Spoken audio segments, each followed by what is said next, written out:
Welcome to take ভান্ডার। আজকে আলোচনা করব HTML এর হেডিং ট্যাগ নিয়ে। তো চলেন শুরু করা যাক।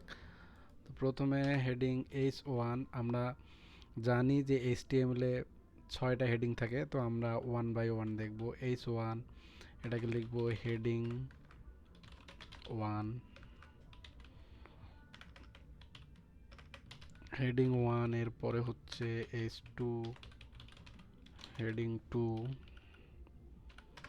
H3,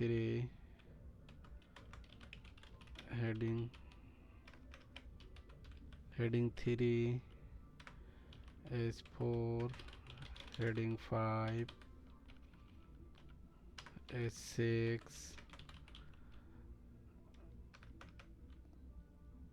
heading 6। আমরা হচ্ছে এটা হবে 4, একটাকে মিসিং করে ফেলছি, এটাকে দিতে পারি H5, ট্যাব দিলাম হচ্ছে হেডিং 5। তো এই হচ্ছে heading 1, heading 2, heading 3, heading 4, heading 5 এবং হেডিং 6। আমরা এটাকে মনে রাখবো যে HTML এ আমাদের টোটাল 6টা হেডিং আছে। তো আপনারাও ট্রাই করে দেখতে পারেন। ধন্যবাদ সবাইকে।